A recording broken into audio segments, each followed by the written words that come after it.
तो जैसा कि हम बात कर रहे थे, जैसे कोई ग्रह आपके लगन में स्थित होता है और फिर कोई दूसरा ग्रह आपके सप्तम भाव में भी सामने स्थित होता है। तो ऐसे में दोनों ग्रहों के बीच में आपस में एनर्जी एक्सचेंज हो रही होती है और इस एनर्जी को हम बोल सकते हैं, एनर्जी का जो एक्सचेंज हो रहा है वो कॉस्मिक एनर्जी एक्सचेंज हम इसको पुकार सकते हैं।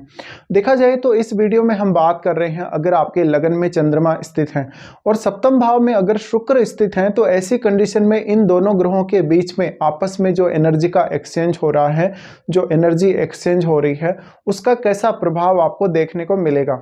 देखिए, वास्तव में अगर देखा जाए तो ये एक बहुत ही अच्छी स्थिति आपके चार्ट के लिए बन सकती है, क्योंकि दोनों ही अत्यंत शुभ ग्रह हैं और आमने सामने जब ये एक दूसरे पर दृष्टि डालते हैं, ऐसे में आप में काबिलियत को बहुत ज़्यादा बढ़ाते हैं, आप में क्रिएटिविटी को बहुत ज़्यादा बढ़ाते हैं और लाइफ को एक बहुत ही बेहतर तरीके से जीने के लिए आपको प्रेरित करते हैं। बट इन दोनों का ही अच्छा होना जरूरी है, साथ ही इन दोनों पर किसी भी क्रूर ग्रह का प्रभाव नहीं होना चाहिए। अगर क्रूर ग्रह का प्रभाव हुआ तो इन दोनों के मध्य जो एनर्जी का एक्सचेंज हो रहा है आपस में, उसके आपको खराब परिणाम देखने को मिलेंगे या इन दोनों के जो परिणाम है आपको अच्छे नहीं देखने को मिलेंगे।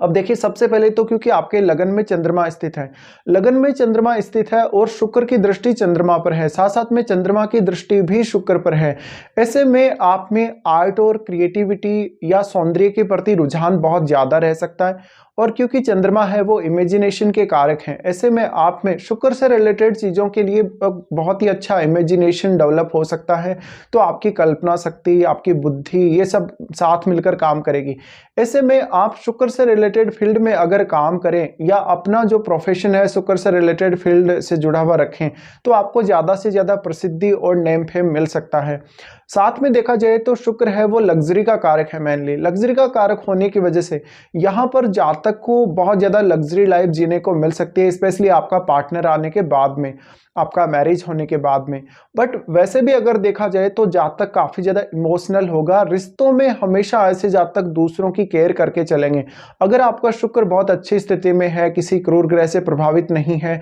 तो यहाँ पर आपको जो जीवन साथी मिलेगा वो आपको बहुत ज़्यादा सपोर्ट करने वाला होगा, बहुत ज़्यादा आपका वफादार होगा और आपको हर मामले में वो सहयोग करता हुआ देखने को मिलेगा।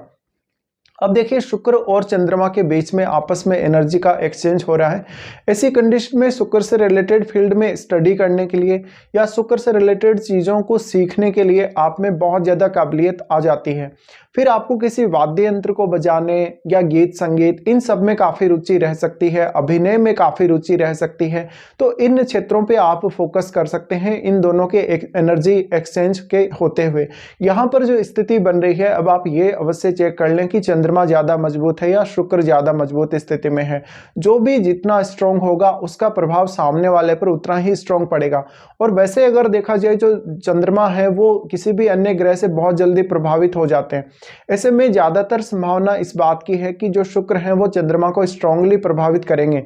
तो ऐसे में देखिए, जीवन जीने के लिए एक जो लालसा है या जीवन जीने का एक जो पैशन है वो भी आप में क्रिएट होता है। साथ साथ में जीवन में बहुत ज्यादा भोग विलास की प्रवृत्ति या जीवन को आनंदित तरीके से जीने की प्रवृत्ति आप में डेवलप हो सकती है।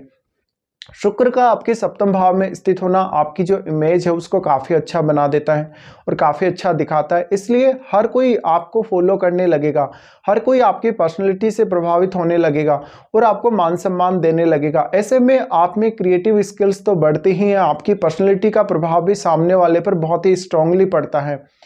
शुक्र के सप्तम भाव में होने की वजह से हो सकता है आपको कभी कभी मैरिड लाइफ में थोड़ी बहुत इश्यूज आ सकते हैं, क्योंकि आप रिलेशनशिप में थोड़ा कम ही संतुष्ट रहेंगे। इसी प्रकार से जो कामुकता है उसकी वृद्धि आपको देखने को मिलेगी और आपके जो आइडियाज हैं, जो आपकी कल्पना शक्ति है, वो भी काफ़ी कामुक प्रकार की हो सकती है। यहाँ पे अब चंद्रमा कितना ज़्यादा मजबूत है, जितना ज़्यादा मजबूत होगा चंद्रमा उतना ही आपको बेहतर तरीके से लाइफ में निर्णय लेने में मदद मिलेगी। लेकिन अगर चंद्रमा मजबूत नहीं है तो इस बात की प्रबल संभावना है कि आप अपने जीवन साथी के अंडर में रहते हुए काम करेंगे, आप अपने जीवन साथी के अंडर में रहते हुए ही सारा डिसीजन लेंगे। तो आपके जीवन साथी का एक स्ट्रॉन्ग प्रभाव आपके ऊपर हो सकता है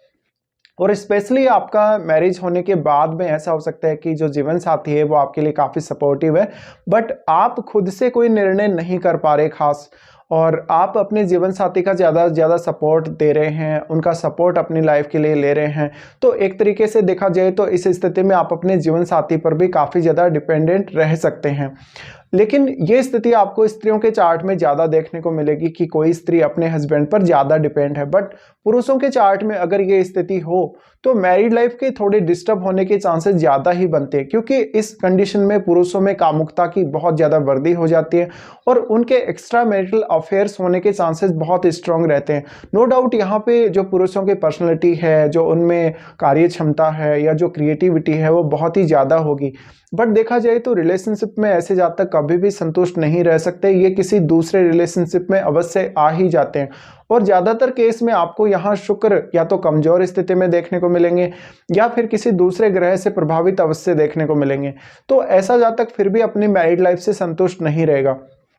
तो इस स्थिति में जो दोनों के बीच में कॉस्मिक एनर्जी एक्सचेंज हो रहा है उसके ज़्यादातर परिणाम आपको अच्छे देखने को मिलेंगे, बट थोड़ा मैरिड लाइफ पे गलत प्रभाव पड़ सकता है इसका।